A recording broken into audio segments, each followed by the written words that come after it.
Senator Osotsi. Thank you, Madam Speaker. Madam Speaker, first of all, I stand here to support the amendments by Senator from Nyamira and say that the amendments proposed by Senator of Nyamira is a product of negotiations. It is not his own amendments. It is as a result of negotiations. We sat down with the chair of the Committee for Finance. We talked to a number of senators, including the majority leader, including Senator Khalwale, and we came here because we thought that there was some white smoke coming out. Madam Speaker, when we talk about the formulas, remember now, we have 4 formulas now. We have the formula proposed by the Commission for Revenue Allocation. We have the initial formula that was proposed by the Finance Committee, and we have an amended formula by the Finance Committee, which was proposing that the formula be amended so that the 11 counties share an additional 2 billion shillings.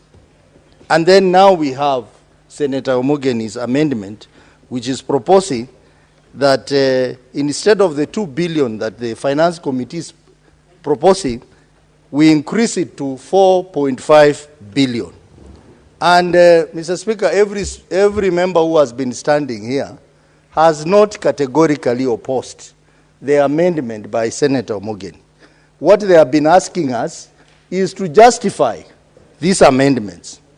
And I want to justify by saying that I happen to have contributed to the initial motion on this matter, where I clearly indicated that the formula proposed by CRA seemed to have favored the so-called smaller counties in a fundamental way. And I said that, for example, Elgeyo Marakwet was gaining 150 million under the CRA. Isiolo was gaining 900 million under CRA. Kirinyaga, Lamu, was gaining about 400 million by CRA compared to the committee. The Laikipia was gaining about 210 million by CRA. Nyamira was gaining about 90 million by CRA. Taita Taveta was gaining 240 million by CRA. Tharaka Nithi was gaining 270 by CRA. Vihiga was gaining 350 by CRA. And Samburu was gaining about 300 million by CRA. So if CRA was giving us more money, and our own finance committee is giving us less money, we needed a balance. Senators, can we listen, please? We needed to get somewhere in the middle. And that is why we came Senator Murango, please. With a figure of 4.5 billion shillings, Madam Speaker. So the figure of 4.5 billion is like a stabilization factor between the formula that was initially proposed by CRA and the formula that was initially proposed by the Finance Committee. So we were getting somewhere in the middle. But Madam Speaker, if you talk about 2 billion, then we will still be below what CRA was proposing to give the small county. And we do not want to be in a situation where we will all say we would rather go for CRA and not the committee. We want to trust our own members here who sit on the finance committee, but can we have a balance? The balance that we are seeking is what Senator Omogeni is proposing in this formula, that instead of the finance committee giving us an affirmative fund of 2 billion, let them give us 4.5 billion so that we get somewhere in the middle between what the committee initially proposed and what CRA had given us. That is the basis of the 4.5 billion shillings. And Madam Speaker, you must note that in this formula, no county is losing. No single county is losing because of the baseline allocation of 387 billion. That is what we are currently getting. So no one is losing. In fact, the formula has 3 parts. It has the baseline ratio of 387.425 billion, and then it has affirmative aspect of 4.5 billion, and then it has the third component which shares out the difference. So every county is gaining. What we are simply saying, as we affirm the counties which get more money to go up, let us also affirm the small counties, the 11 small counties, so that they also reach somewhere near where the big counties are. So, Madam Speaker, we are not asking for much. And Madam Speaker, if you do basic arithmetic, based on this formula, yes, the 11 counties will each get an additional 4 or 5 million. But in this formula, based on the 4 or 5 billion, the bigger counties, the remaining counties, will all get an average of 279 million shillings. So, Madam Speaker, if you do a simple arithmetic from all these, you take 4 or 5 which we are getting, minus 279 million, which the rest are getting, then you see the difference is about 220 million. Surely, if you are getting billions of money, you mean, members, you cannot sympathize with the small counties by just giving them an extra 200 million. So, in short, Madam Speaker, what we are saying is that we are not asking for much. We are simply saying, and everyone here appreciates, based on the debate that was there last time, that the smaller counties are really suffering.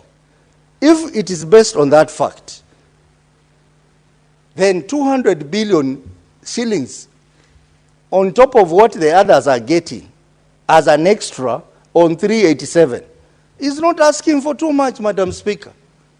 So we are begging our colleagues, please think about us.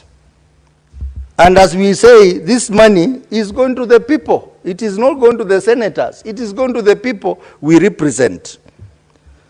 Madam Speaker, the Constitution provides under Article 203 for affirmative action. And it also talks about ensuring that there is no economic disparities within and among counties. If we go with the formulas that we have had before, in the first series, second series, third series, then we are not complying with the Constitution. And Madam Speaker, I said here when I was making my contribution, God forbid, if we pass this formula without taking care of Article 203(1) of the Constitution, with this country which has become litigious, tomorrow someone will go to court and the whole process will stop. We do not want to reach there. We are simply saying, can we have an element of affirmative action in this formula so that we don't open up risks for people going to court to challenge the formula that will come out of this process? Madam Speaker, we have also been challenged to demonstrate why we need more money. Madam Speaker, if you come from a small county, there is no factor that favors you. Population factor does not favor you. Even if you go to sectorial factors like health, water, whatever it is, it does not favor you. Even poverty does not favor you. Because incidentally, the smaller counties are also poor in many ways. For example, my own county, Madam Speaker, if you have people living on a quarter-acre piece of land, a big family, that is already poverty, Madam Speaker. What kind of poverty are you looking? You cannot farm. You cannot do anything else. You can only consume. So, Madam Speaker, the smaller counties are suffering. Number two, Madam Speaker, let us also look at the inherited factors at the advent of devolution. These counties inherited, for example, staff establishment from the defunct local authorities, which had almost the same staff establishment across all the local authorities in the country. They inherited that. The staff that Kakamega inherited from defunct local authority is almost the same number that Vihiga inherited. And they just did a top-up. We are talking about many factors that these counties inherited and which they have to spend on. Madam Speaker, I also want to refer members to other jurisdictions that do this kind of thing, that have strong devolution. And I'll pick an African example. If you go to Nigeria, they have been doing revenue sharing since 1954, even before they got independence. And they have gone through experiences. And now their formula has matured. And you know what they decided? They decided that they were going to adopt a concept that was going to ensure equality of states. In our case, equality of counties. And they said that the minimum share per state shall be 40%. 40% of the total money that is shareable. And they also said population, they'll peg it at 30%. They'll peg health, water, and other infrastructure at 10%. And 10% on land. Why don't we adopt the same? Madam Speaker, if we want to ensure devolution works for everyone, let us adopt the same. So that instead of fighting for which county is big, which county is small, we agree on a significant percentage that is going to be shared equally. Yes, the committee has tried to put in an equal share of 35%. But that 35% is on only about 13 billion shillings. That is very little. How I thought they should put that 35% on the bigger figure of 405 billion, so that we make sense to all the counties, Madam Speaker. Madam Speaker, the issue of third generation formula, some of the factors that have been put there are not based on sound data, Madam Speaker, including population. Population figures in Kenya have been challenged in court. Madam Speaker, Even the factor on health, which was in the third series, it is also challengeable, Madam Speaker. And that's why, if you look at other jurisdictions like I've given you Nigeria, the figures, the factors they have picked are fewer and accurate. They talk about land, they talk about health, water, they talk about population, but they give significance to equal share. We should do the same.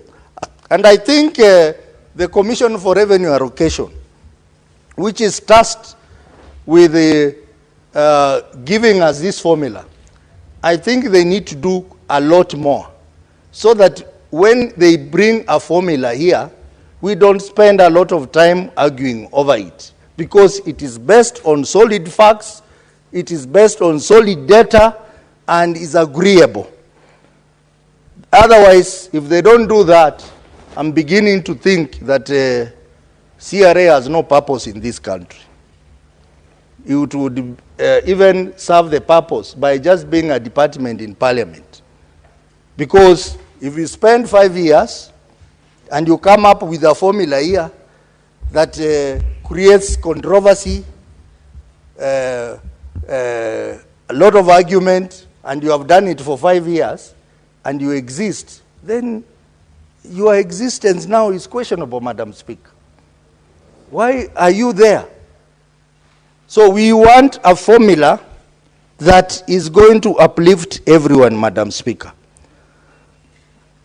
Madam Speaker, going back to the example I gave of Nigeria, they have adopted a concept of ensuring fairness and encouraging industry.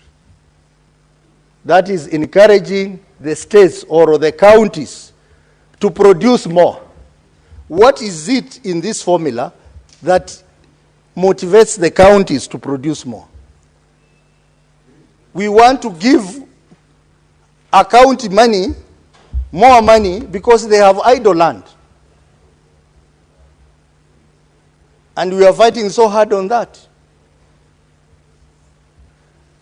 So we must ensure that we also think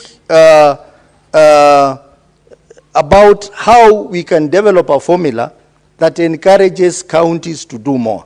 And that's why I like the idea of physical effort, physical responsibility. What effort are counties doing to generate on-source revenue? What efforts are counties doing to ensure there is physical discipline? To ensure that there is a physical effectiveness in the counties. And I think that's where CRA should put more focus so that they can develop data and benchmark for determining physical responsibilities in our counties. I know some of these counties that we are giving a lot of money, Madam Speaker. Some of them, they don't even spend that money in their counties. They spend that money in Nairobi. We know that. That is the truth. Money is given. You see big buildings coming up in Nairobi, but there is nothing tangible on the ground. Maybe the only thing they can do is to give bursaries. But again, that bursaries, because I sit in the committee that oversights bursaries, is given to people who don't even stay in that county. They originate from those counties but stay in other counties, Madam Speaker. Madam Speaker, there is also the factor of capital flight, which small counties are suffering from.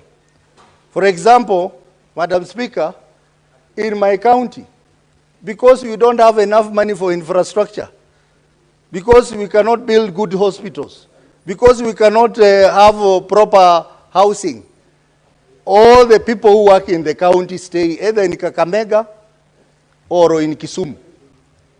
So eventually our money goes to big counties again. How do we help these counties so that they have enough money to do development, and therefore they generate more, and therefore they generate more on-source revenue, and therefore that encourages industry growth in those counties. Madam Speaker, I also want to agree with Senator Kajwang when he says, even as we discuss about this formula, let us also discuss on how to push for more money. And Madam Speaker, you know, in our division for revenue,